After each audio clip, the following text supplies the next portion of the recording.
नमस्कार, आप देख रहे हैं हमारा खास कार्यक्रम चक्रव्यूह। सवालों के आज के चक्रव्यूह में मेरे साथ हैं हाल ही में विवादों में रहे और सुर्खियों में रहे बीजेपी नेता ओपी धनखड़। आपका स्वागत है ओपी धनखड़ जी।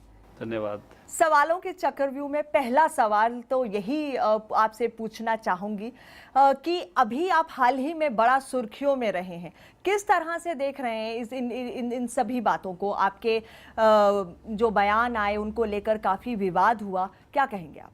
देखिए, एक बहुत महत्व का विषय, समाज की दुखती रग को मैंने छुआ।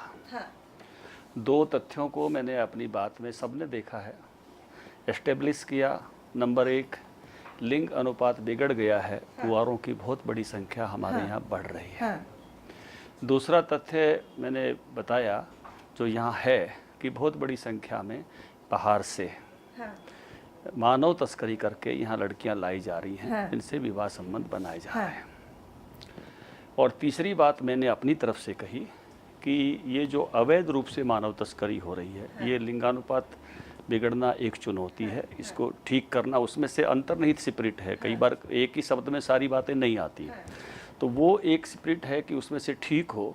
और अभी जो हम 1000 पर 121 कम हैं, तो तब तक ये इस यात्रा को उस नाते से अवैध रूप से नहीं होनी चाहिए। इसको एक मिनट बात पूरी करूं। बिल्कुल। विधिवत विवाह संबंध बनने चाहिए। हाँ। हम इसको ढंग से बनाएंगे, विधिवत बनाएंगे। हाँ। और मैंने अपनी पार्टी के उस एक राज्य के सबसे बड़े नेता का नाम लिया। हाँ। कि उनके साथ जो हमारे संबंध हैं, हाँ। उन संबंधों का भी किस प्रकार से हम उपयोग करेंगे कि एक सिस्टम बने और ये अवैध रूप से होने वाले विवाह किस प्रकार से विधिवत विवाह हों। लेकिन विवाद तब खड़ा हुआ जब आपने एक मुद्दा उठाया, वाजिब मुद्दा है, नो डाउट, एक सोशल कॉज है, नो डाउट। लेकिन विवाद तब खड़ा हुआ जब आपने कहा कि बीजेपी को मजबूत करना है और हम इस तरह से शादियां करवा के बीजेपी को मजबूत करेंगे। बात इस बात से खड़ी हुई। तो क्या बीजेपी इस तरह से मजबूत होगी? नहीं, उसको समझिए आप। मैंने एक 45 मिनट का भाषण दिया। जी बिल्कुल। और जब कोई व्यक्ति 45 मिनट बोलता है, हाँ। तो बहुत सारे विषयों को टच करता है। हाँ। आप उसमें से एक खास चीज देखेंगी। हाँ। बीजेपी को मजबूत करे ये पहले है। हाँ। और ये बात बाद में है। हाँ। हाँ। जो भी मेरी क्लिपिंग दिखाई जा रही है उस भाषण में से निकालकर, हाँ। मैंने उससे पहले जो बातें कही हैं, हाँ। हम हर खेत को पानी देंगे, हम हर एक व्यक्ति को रोजगार देंगे, हाँ। 24 घंटे बिजली देंगे, इसलिए बीजेपी को मजबूत करें। हाँ। उसके बाद मैंने जिस प्रकार की गैदरिंग सामने दिखी, मुझे लगा इस सामाजिक सरोकार को भी मैंने उठाना चाहिए। अंत में मैंने वो बात कही। हाँ। और वो बात कहने के बाद ये नहीं कहा कि आप बीजेपी को मजबूत करो। हाँ। एक जब कोई भी पॉलिटिशियन व्यक्ति बोलता है तो बहुत बड़े परिप्रेक्ष्य पर बोलता है, बहुत सारे सामाजिक सरोकारों को, यानी वो इतने, इसको आप ऐसे कह सकते हो, कोई महिला अपने बच्चों को डांट रही है। हाँ। बच्चों को डांटते समय भाषा अलग होती है, लेकिन तुरंत एक मिनट, हाँ। तुरंत अपने पति, उसके पतिदेव बोल पड़ते हैं। हाँ। और वो उसी समय उस बच्चों को तो कुछ कह रही थी हल्के शब्दों में, और पति को कहती है कि हाँ जी आती हूँ। और उन दोनों शब्दों को जोड़ दिया जाए, इस ढंग से उस क्लिपिंग को दिखाया गया। झगड़ा भी तो घर में तभी बढ़ जाता है जब यहाँ से वहां तक बात जाती है और वो सही परिप्रेक्ष्य में नहीं जाती है। आपने सही कहा। आपने उसके बाद इस तरह की बात आई, आपने सारी बात जो है मीडिया पर डाल दी कि मीडिया ने मुझे गलत प्रोजेक्ट किया, मेरी बातों को गलत प्रोजेक्ट किया। आपको नहीं लगता? और इतना बड़ा इशू बन गया, उसको लेकर वहां की महिला आयोग ने नोटिस तक भेज दिया। वहां की सरकार ने कई पुलिस डिस्ट्रिक्ट्स को ये कह दिया कि वहां जितनी भी लड़कियां गई हैं उनकी एक रिपोर्ट बना के 1 महीने में सबमिट की जाए। आपको भी एक शो कॉज नोटिस इशू किया गया। तो इस सारे विवाद को आप किस तरह से देखते हैं? विपक्ष ने कहा कि क्या बीजेपी अब मैरिज ब्यूरो खोलेगी? देखिए, मैं इस पक्ष में हूँ। हाँ। मुझे इस बात से बेशक विवाद बना। हाँ। लेकिन एक अच्छी बात शुरू हुई। कहीं ना कहीं वहाँ जांच शुरू हुई, कहाँ से मानव तस्करी हो रही है। कहीं ना कहीं मेरे समाज ने इस बात की चिंता की, लिंगानुपात बिगड़ रहा है। हाँ। सभी खाम पंचायतों ने इसके प्रति कंसर्न दिखाया। हाँ। विवाद के बावजूद भी अगर लोग इश्यू पर आ रहे हैं, हाँ। व्यक्तिगत रूप से चाहे मुझे उस विवाद के कारण से कुछ परेशानियों का सामना करना पड़े, हाँ। लेकिन वास्तव में बिहार में भी लोग हाँ। और हरियाणा में भी लोग इश्यू पर आ रहे हैं, तो आनंद की बात है। हाँ। पहली बात, मेरी कहने की इंटेंशन गड़बड़ नहीं। दूसरी बात, मेरे शब्द गड़बड़ नहीं। मैंने विधिवत विवाह की बात कहना भारत में कोई गलत बात नहीं है। हाँ। और विधिवत विवाह रिश्ते यहाँ बने हैं। हाँ। लालू जी की बेटियों के रिश्ते यहाँ हैं। हाँ। शरद यादव जी की शादी यहाँ हुई है, मैंने उनकी वही बेटी की कहा शादी कि यहाँ हुई है। आपकी अगर इंटेंशन सही थी, हाँ, आपने बिल्कुल, मुद्दा सही बिल्कुल, उठाया, बिल्कुल, आपने सोशल बिल्कुल। और कॉज उससे को आगे उठाया, मैं आपको बता रहा लेकिन हूँ। आपको लगा कि जो शब्दों का चयन आपने किया वो कहीं गड़बड़ा नहीं गया नहीं, और उसकी बिल्कुल वजह से मेरे मुद्दा बन शब्दों गया। का चयन बहुत ठीक है। हाँ। मेरे शब्दों के चयन में कहीं गड़बड़ नहीं है। ओके। और बाकी पॉलिटिकल पार्टीज अगर इशू से आंख बंद करके रखना चाहती हैं तो कबूतर के आंख बंद करने से बिल्ली चली नहीं जाएगी। हाँ। ये लिंगानुपात बिगड़ना बहुत खतरनाक बात है। हाँ। और इसके बारे में समाज के सरोकारों के प्रति लोगों को चिंतित होना चाहिए। चलिए और मैं बात- आपको एक और अच्छी बात बताता हूँ, चौधरी शिव प्रताप जी का मुझे फोन आया। हाँ। वो वहाँ के जाट सभा के अध्यक्ष हैं बिहार के। हाँ।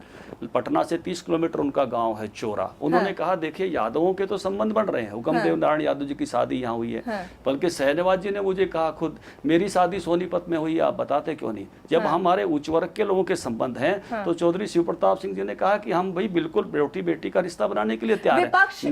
ने ये आरोप लगाया कि ओपी धनखड़ जी कहीं ना कहीं हार से बौखला गए। पहले उन्होंने भीतरघात को अपनी हार की वजह बताया, उसके बाद ये शायद जो खिज है, फ्रस्ट्रेशन है, वो बाहर इस तरह के बयानों से आ रही है। आपका क्या? देखिए मुझे ऐसा लगा, मुझे मेरे एक पड़ोस के व्यक्ति ने आकर कहा, हाँ। बहुत अच्छे से कहा कि धनखड़ जी हम आपके बारे में सुन रहे थे। हाँ। आपको कोई बड़ी जिम्मेवारी मिलने वाली है, लेकिन हमको कुछ भरोसा नहीं हो रहा था। लेकिन इतना हल्ला मचने के बाद तो हमको जरूर लग रहा है कि कुछ ना कुछ तो है जो हो रहा है। यानी आप कहते हैं कि हलचल आपने तब की कि कुछ हो जाए, अटेंशन बीजेपी की गेन करनी है विपक्ष की। नो नो नो नो, फिर क्या था? No no no no no, मतलब मुझे भी नहीं लगा जितना हल्ला मीडिया ने मचाया वो सही इशू पर गैर अनुपातिक है। हाँ। अगले दिन भी मैंने अपने इस बात को स्पष्ट किया कि मैंने क्या कहा है, बिल्कुल गैर अनुपातिक तरीके से। ये तो महिला आयोग ने भी हल्ला मचाया, आप नहीं, मीडिया वहाँ- को ब्लेम कर रहे हैं। देखिए कई संगठनों ने इसका, महिला संगठनों ने उठाया। एंकरों के कही हुई बात को उसमें से निकाल दो और मेरे वाक्य में आप बताओ कि ये दोष है।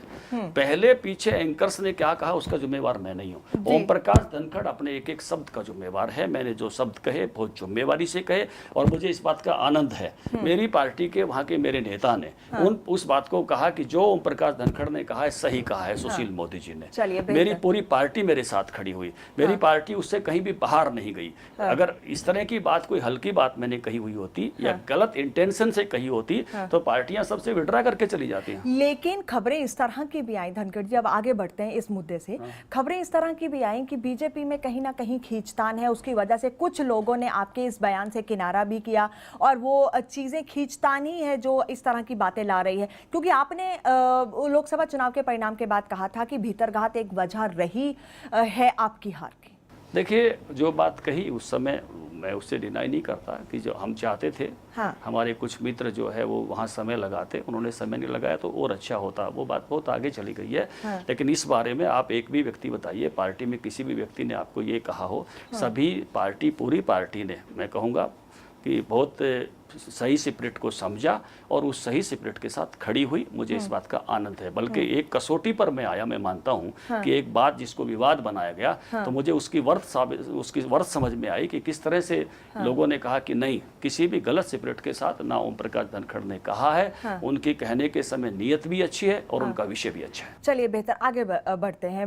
विधानसभा चुनाव अवसर पर हैं। इन बदली हुई परिस्थितियों में किस तरह से बीजेपी को और अभी के राजनीतिक समीकरण आप देखते हैं? क्योंकि जिस तरह से लोकसभा चुनाव में बीजेपी के जो परिणाम आए, लेकिन आपने कहा कि बात आगे आ गई, लेकिन उस वक्त आपने कहा था भीतरघात एक वजह बना। कुछ लोगों ने टिकट बंटवारे को लेकर तब सवाल खड़े किए थे। फिर कुछ लोगों ने यह कहा था कि जो कांग्रेस से आए उन्हें तुरंत ही एडजस्ट करके टिकट थमा दिया गया, इस पर भी एतराज जताया था। अब भी लोग कांग्रेस छोड़कर बीजेपी में आ रहे हैं, तो पूरी बात को, बीजेपी को कहां देखते हैं आप? देखिए हमारी एक छोटी पार्टी हरियाणा में है, इसको समझना पड़ेगा और उससे कोई दूर नहीं भाग सकता। हम एक 10% वोट लेते थे। हमारे पहले केवल 4 सांसद थे। पिछली लोकसभा में हमारा एक भी सांसद नहीं था। और हम ज़्यादा सीटें कभी लेते भी थे तो गठबंधन में लेते थे। तो इसलिए पहला तथ्य तो यही है कि हम एक छोटी पार्टी थे। मोदी जी के एरा में, मोदी जी के युग में हम एक बड़ी पार्टी बने। हमको 38% तक वोट मिला, 7% हमारे पार्टनर्स को मिला। पहली बार 7 MP हमारे जीत कर आए हैं। हमारे एक पार्टनर के भी आने चाहिए थे, नहीं आ पाए, वो एक अलग विषय है। यानी कुल मिला के इतनी बड़ी संख्या में हमारे सांसदों का आना, 52 सीटों पर भारतीय जनता पार्टी को बढ़त मिलना, 7 सीटों पर हमारे पार्टनर को बढ़त मिलना विधानसभा में, अब एक बड़ी पार्टी के रूप में हम इमर्ज हुए हैं हरियाणा में, हमारा एनवायरनमेंट है। लेकिन अभी भी ये तथ्य तो है ना, उस कैडर, उस संगठन के आधार पर जिसको हम लेकर चले हुए थे, यहाँ उससे पहले एक छोटी पार्टी थे, तो हमको नए लोगों को अपने साथ लेकर चलना ही पड़ेगा। तो अन्य दिलों में जो अच्छे लोग हैं, जिनकी इमेज अच्छी है, जो युवा हैं, जो काम करना चाहते हैं, प्रदेश को एक मिशन की तरह से एक अच्छा प्रदेश बनाना चाहते हैं। लेकिन ऐसा नहीं है, बीजेपी के अपने लोग, अपने कार्यकर्ता कहीं ना कहीं निगलेक्टेड फील कर रहे हैं, कहीं ना कहीं नाराजगी है। राव इंद्रजीत आए, उन्हें तुरंत एडजस्ट कर दिया गया। धर्मवीर आए, उन्हें एकदम आते ही टिकट दे दी गई। अभी जो लोग आ रहे हैं वो भले ही शमशेर खड़कड़ा आए हों, वो भी अपनी जो दावेदारी है महम से ठोक रहे हैं। देखिए, पहली बात पूरी करूं, इसलिए ऐसे आने वाले सभी अच्छे लोगों का स्वागत है। दूसरी बात ये है कि वो कांग्रेस में थे तो आप उनको अलग मापदंड से तराशते थे, बीजेपी में आ गए, केसरिया रंग में रंग गए तो उनके लिए मापदंड अलग हो गए। देखिए, दो तरह की बातें हैं। कई बार हम बहुत सारे विषयों में दल के नाते से बात करते हैं, दल की पूरी नीतियों से असहमत होते हैं, दल की सरकार है तो सरकार से असहमत होते हैं और हम उसकी आलोचना करते हैं। लेकिन हर दल में अच्छे लोग हैं, हर दल में अच्छी छवि के लोग हैं, हर दल में मिशन के साथ काम करने की ऐसी जील रखने वाले लोग हैं, और ऐसे सब लोगों का स्वागत है।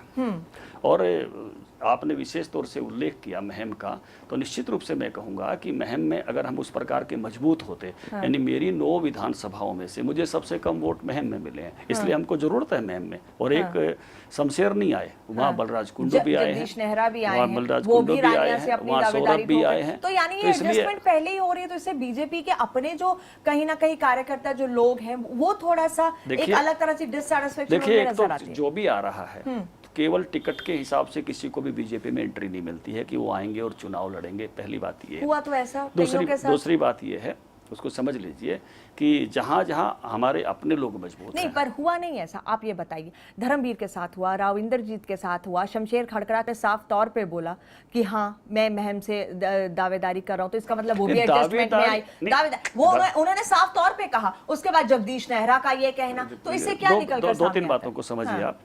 पहली बात यह है, दावेदार होना एक अलग विषय है, कैंडिडेट होना एक अलग विषय है। कि एक, जैसे हम कई बार मजाक में कहते हैं उस बात को कि एक अनार 100 बीमार वाली जैसे बात होती है, तो उस पर भी आएंगे। उस पर भी आएंगे। बीजेपी में आजकल वो बीमारी बड़ी फैली हुई है। तो एक आइटम है, उसको बहुत चाहने वाले होते हैं। तो ये एक विषय है। उसके दूसरा विषय ये है जिनकी आप चर्चा कर रहे हो, राव इंद्रजीत सिंह हमारे साथ है। ये ठीक है कि हमारे पास यहाँ और नेता थे, लेकिन राव इंद्रजीत जी का जो स्थान था, राव इंद्रजीत जी की जो जगह थी, उसके नाते से उनको प्राथमिकता देना ये पार्टी के लिए अच्छी बात थी और उसका हमको लाभ मिला। और इसी तरह से जैसे आप बात करेंगे, धर्मवीर की भी बात करेंगे, तो धर्मवीर को भी धर्मवीर की भी राव इंद्रजीत को बीजेपी का लाभ मिला, बीजेपी को राव इंद्रजीत का लाभ नहीं मिला। राव इंद्रजीत कांग्रेस के वक्त जो कर चुके थे, उसका मोदी के सहारे राव इंद्रजीत आज जीत चुके हैं। देखिए, ऐसा है कि ये परस्पर लाभ की बात होती है, केवल एक के लाभ की बात नहीं होती। आप तो बड़े बेबाक तरीके से बोलते हैं धनखड़ जी, आज शब्दों को बड़ा चुन चुन कर आप बोल रहे हैं। कॉन्शियस हो गए हैं लगता है, सुर्खियों में रहने के बाद अब आपको लगता है कि थोड़ा सा सुर्खियों से दूर रहना। मैंने आपके साथ पूरा इंटरव्यू किया किसानों के मुद्दे पर, बहुत बेबाकी से मैंने आपके साथ बात की थी। ओम प्रकाश धनखड़ बहुत बेबाकी से बात करते हैं। तो ये तो परस्पर लाभ की बात होती है। पार्टी का लाभ राव इंद्रजीत जी को भी हुआ है और इंद्रजीत जी को भी उस एनवायरमेंट में आए वो, तो नाते स्वाभाविक बात है कि उनकी विजय उस नाते से अच्छे से हुई। आपने अभी एक अनार 100 बीमार की बात कही। सीएम की कुर्सी को लेकर बड़ी एक होड़ सी बीजेपी में चल रही है, जिसमें आपका नाम भी आया था कि आप भी सीएम पद के दावेदार हैं। कैप्टन अभिमन्यु का नाम आया, रामविलास शर्मा का नाम आया, राव इंद्रजीत का नाम आया, कई नाम उसमें से निकलकर सामने आए। तो क्या देखते हैं कि बीजेपी का सीएम कौन होगा? बीजेपी का बहुत स्वाभाविक सी बात है। हाँ, इस बात को समझ लीजिए कि जो भी भारतीय जनता पार्टी को जानते हैं, भारतीय जनता पार्टी में किसी भी व्यक्ति की व्यक्तिगत इच्छा और उसके समर्थकों की इच्छा का कोई महत्व नहीं है। भारतीय जनता पार्टी में जो निर्णय की प्रक्रिया है, उसमें केंद्रीय पार्लियामेंट्री बोर्ड, वो तो नो डाउट, ये तय करता। आप दावेदारी करते हैं। नहीं, आपने व्यक्तिगत बात आपने कहा कि दावेदारी कोई भी कर सकता है, कैंडिडेट कौन होगा ये अलग बात है, तो मैं उसी बात की बात कर रही हूँ। नहीं, वो जो दावेदारी में आप हैं। ये दावेदारी की बातें कहाँ होती हैं? विधानसभा चुनाव के लिए मैंने संदर्भ में कहा, हाँ। सीएम की दावेदारी का मुझे लगता नहीं कोई प्लेटफॉर्म है। हाँ। कहीं कोई दावेदारी करनी पड़ती है, हाँ। कहीं कोई दावेदारी तो जाकर कर सकता है। आप अपने आप को मेन कंटेंडर सीएम का मानते हैं? नहीं, मैं तो पार्टी का समर्पित सिपाही हूँ। पार्टी जो भी मुझे दायित्व देगी वो दायित्व करूंगा। पार्टी के समर्पित सिपाही के लिए इन विषयों का कोई विषय नहीं होता। और मोदी जी ने खुद बार बार कहा है कि हमारे यहाँ बनने की बात नहीं होती, करने की बात होती है। एक करने का मिशन लेकर हम सब बात कर रहे हैं, कोई बनने की बात ही नहीं है। बीजेपी हज का गठबंधन पर क्या कहना चाहेंगे आप? अभी काफी उस पर सस्पेंस बरकरार है। कुछ बीजेपी के आप ही के नेता कहते हैं देखिए कल भी बैठे हैं, हाँ, इस गठबंधन पर पुनर्विचार होना चाहिए, शर्तों पर पुनर्विचार होना चाहिए। आपने भी कहा था कि बीजेपी को अकेले चुनाव लड़ना चाहिए। मैंने तो नहीं कहा। अच्छा चलिए, कभी नहीं अच्छा कहा। धनखड़ जी ने नहीं कहा कि गठबंधन नहीं चलना चाहिए, गठबंधन चलना मैंने चाहिए। लगातार कहा है गठबंधन को हम निभाएंगे, गरिमा के साथ गठबंधन को आपको निभाएंगे। लगता है शर्तों पर हम पुनर्विचार होना चाहिए? स्वाभाविक है, जब सिचुएशन चेंज होती है तो सारी चीज़ों पर विचार होता है। वो विचार हो रहा है। हाँ। और उस विचार की बात आगे बढ़ रही है। हाँ। और हम भी उसके बावजूद भी गठबंधन के साथी के साथ गरिमापूर्वक चुनाव में जाने लेकिन वाले। हजका वाले तो कहते हैं कि बीजेपी दबाव की राजनीति कर रही है इस देखिए, कारण से। राजनीति में सब लोग अपने अपने पक्ष को रखते हैं और अपने अपने पक्ष को मजबूत करना ही चाहिए। इसमें अतिशयोक्ति कहाँ है? उनको भी अपना पक्ष मजबूत करना चाहिए। आपको ये ऐसा लगता है कि बीजेपी को अगर अकेले चुनाव लड़ना पड़े विधानसभा चुनाव तो ज्यादा बेहतर होगा? आप इस पक्ष में हैं जैसे नहीं, कुछ नेता ये हम कह रहे हैं। गठबंधन के साथ चुनाव में जाएंगे तो ज्यादा अच्छा होगा। ज्यादा अच्छा होगा। लेकिन जिस तरह से यहाँ पर एक डेडलॉक था कि कुलदीप बिश्नोई कहते हैं कि पहला सीएम जो शर्तें डिसाइडेड थी उसमें पहले सीएम कुलदीप बिश्नोई होंगे, फिर बीजेपी का सीएम होगा। क्या आप उस बात पर एग्री करते हैं या आपको लगता है? नहीं, हमने बार बार इस विषय पर कहा है कि इस लोकसभा चुनाव के बाद बहुत सारा सिनेरियो चेंज हो गया, उस पर पुनर्विचार होना चाहिए। इसको लेकर भी बीजेपी में दो मत हैं। आपने कहा कि हमें गठबंधन के साथ जाना चाहिए, अनिल विज कहते हैं कि लंगड़े घोड़े पर दाव नहीं लगना चाहिए, गठबंधन नहीं चल रहा है तो अकेले चलना चाहिए। तो क्या दो मत हैं बीजेपी में? बीजेपी का दो मत नहीं 10 मत भी हो सकते हैं। हाँ। केवल दो मतों की बात नहीं है। लेकिन बीजेपी की जो डिसीजन प्रोसेस है वो इस तरह की है, मत अनेक निर्णय एक। जब डिसीजन होता है किसी कोर ग्रुप में बैठकर, किसी टीम में बैठकर, पार्लियामेंट्री बोर्ड जब डिसीजन करता है तो सब लोग उस डिसीजन के साथ खड़े होते हैं। उससे पहले सबको अपनी राय रखने का अधिकार है भारतीय जनता पार्टी में। इसलिए अपना मत अलग अलग होना है, यही लोकतंत्र का सौंदर्य है। उस सौंदर्य के बाद जब हम डिसीजन करते हैं तो डिसीजन के बाद सब उस निर्णय के साथ खड़े होते हैं।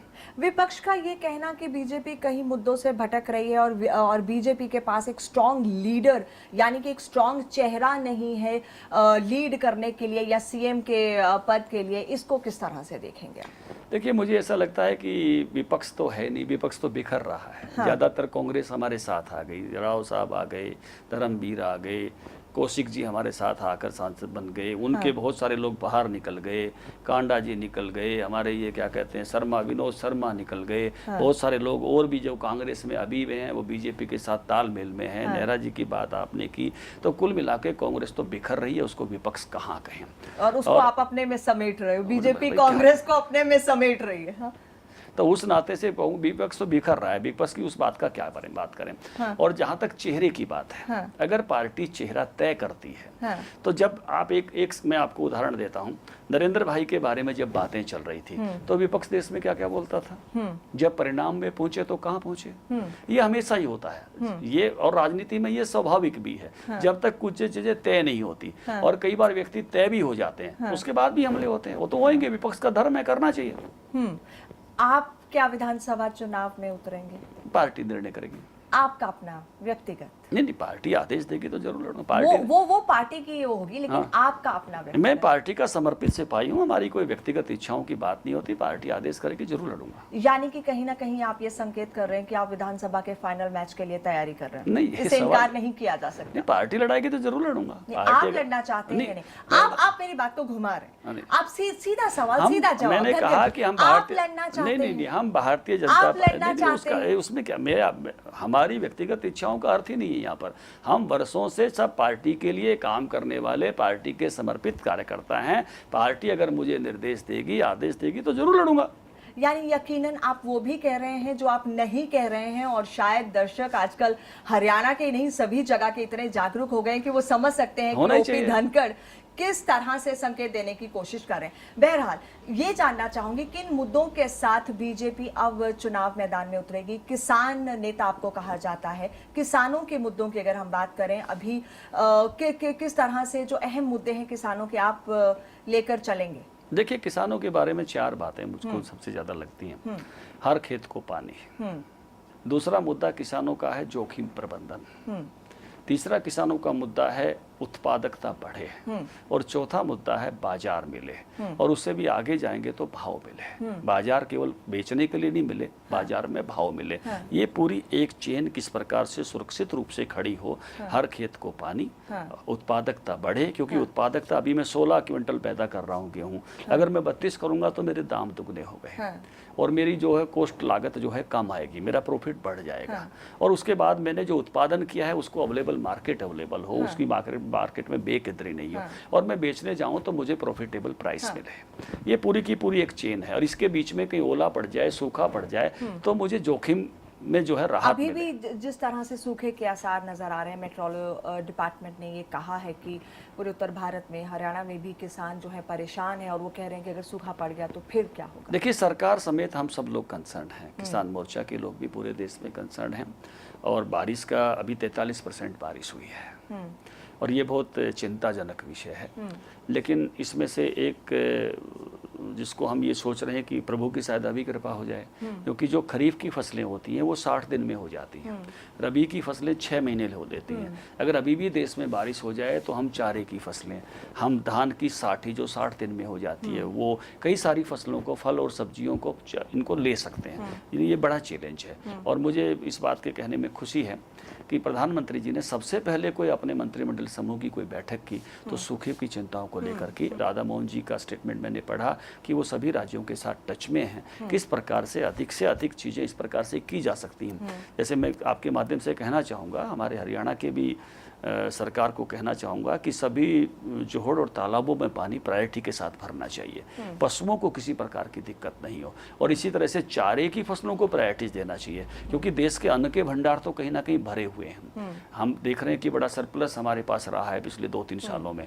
किसी एक फसल में हम कम उत्पादन ले पाते हैं तो भी चल जाएगा, तो उसमें चिंता यह है कि पशु चारे की कमी नहीं हो, क्योंकि उसके कोई भंडारण की व्यवस्था नहीं है देश में, उसका कोई स्टॉक नहीं है किसी भी तरह का, और हम देश दुनिया के सबसे बड़ी पशु संख्या वाले देश हैं, तो पशु चारे की दिक्कत नहीं आनी चाहिए। तीसरी हमको चिंता करनी पड़ेगी किसानों के और खेती और मजदूरों की, कि जिनकी आमदनी इसके कारण से कम होगी, उनको हम किस प्रकार से कंपनसेट कर सकते हैं। इसकी चिंता राज्य सरकारों को भी, केंद्र की भी हमारी सरकार को करनी चाहिए। तो ये प्रायोरिटी वाले मुद्दे रहेंगे किसानों को लेकर, बिल्कुल जब आप विधानसभा चुनाव में जाएंगे। नहीं, ये तो किसानों के अभी के मुद्दे हैं जी, प्रायोरिटी चल रही है। विधानसभा चुनाव में जाने के लिए जो हमारे विषय हैं, देखिए रोजगार का बहुत बड़ा विषय है कि हर हाथ को काम मिलना चाहिए, हर घर को 24 घंटे बिजली मिलनी चाहिए, क्योंकि पावर केवल किसी आनंद और मजे के लिए नहीं है। आज सारी एक्टिविटी, सर्विस सेक्टर है, इंडस्ट्री सेक्टर है, एग्रीकल्चर सेक्टर है, सबकी पावर जान है। 10 साल ऐसे हुड्डा साहब ने निकाल दिए, बिजली देंगे, बिजली देंगे, बिजली देंगे, झाड़ली से देंगे,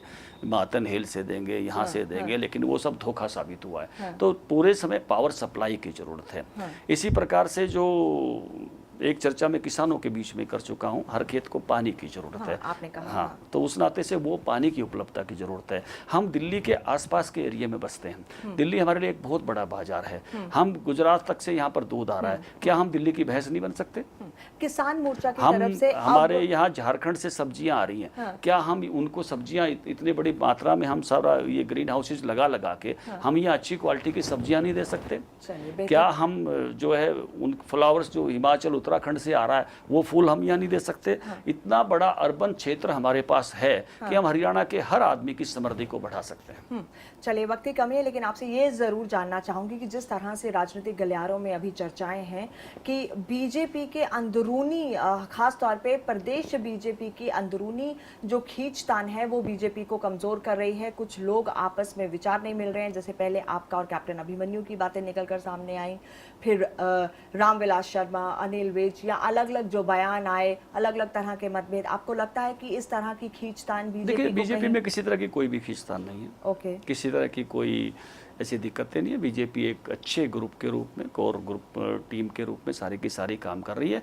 और हम पूरी तरह से इलेक्शन मोड में हैं, इलेक्शन की तैयारी में है, नीचे बूथ लेवल तक की रचनाएं अपनी खड़ी कर रहे हैं। एनवायरनमेंट बिल्डिंग हो रही है। हमने एक आरोप पत्र के लिए कमेटी बनाई है, एक विजन डॉक्यूमेंट के लिए कमेटी बनाई है। हमने जो है सारे मंत्रियों के टूर प्रोग्राम हरियाणा में लग गए हैं। हम सब लोग मेहनत कर रहे हैं, कभी साइकिल यात्रा कर रहे हैं, कभी पद यात्रा कर रहे हैं, लगातार हम सब लोग काम में हैं और कंटिन्यूअस 18-18, 20-20 घंटे मेहनत कर रहे हैं, परिश्रम की पराकाष्ठा कर रहे हैं, जिससे भारतीय जनता पार्टी की सरकार हरियाणा में बने। तो अभी आने वाले विधानसभा चुनाव में इन बदली हुई परिस्थितियों में क्या सियासी समीकरण देख सकते हैं आप, बहुत ही कम शब्दों में? देखिए, भारतीय जनता पार्टी की सरकार बनने वाली है, निश्चित रूप से हमारी गठबंधन की सरकार बनेगी। आपने कहा भारतीय जनता पार्टी की सरकार बनने वाली है, आपने ये नहीं कहा कि बीजेपी हजका की सरकार बनने मैंने गठबंधन शब्द भी साथ साथ कहा है। ऐसे वो शब्द पीछे पीछे आने दीजिए। गठबंधन की सरकार तो हजका हमारे साथ ही है ना। नहीं, अभी उस पर स्टैंपिंग नहीं लगी है। नहीं। अभी उस पर सबकी निगाहें हैं। आपके ही अपने सभी एमपी लगातार बयान दे रहे हैं कि नहीं, बीजेपी को अकेले लड़ना चाहिए, बीजेपी को अकेले लड़ना चाहिए। आपने कहा कि नहीं, गठबंधन के साथ नहीं, हम सब लोगों का सुविचारित मत, जो राजनाथ जी के साथ हम बैठे, अमित शाह जी के साथ बैठे, सब जगह पार्टी का सुविचारित मत आ रहा है कि हमको गठबंधन के साथ चुनाव में जाना चाहिए। यानी तो ये बात निकलकर सामने आई है कि गठबंधन के साथ चुनाव लड़ना चाहिए। अमित शाह जी ने ये क्लियर कह दिया कि गठबंधन के साथ चुनाव लड़ेंगे। सबका सुविचारित मत है जी। यहाँ केवल राष्ट्रीय अध्यक्ष उस पर नहीं कहते हैं, सबका सुविचारित मत जो है उसी तरह का है कि पार्टी को गठबंधन के साथ जाना चाहिए। चलिए, बेहद शुक्रिया सवालों के इन चक्रव्यूह में। सवालों के इन चक्रव्यूह से भले ही निकलने की कोशिश भी की और निकले भी, लेकिन आना तो फिर इनको जनता की अदालत में है। सुर्खियों में रहे ओपी धनखड़ को किस तरह से आने वाले विधानसभा चुनाव में इन सब बातों का फायदा होगा या वो किस रणनीति के साथ आगे बढ़ेंगे, ये तो आने वाला वक्त बताएगा। फिलहाल लेते हैं हम आपसे इजाजत। नमस्कार।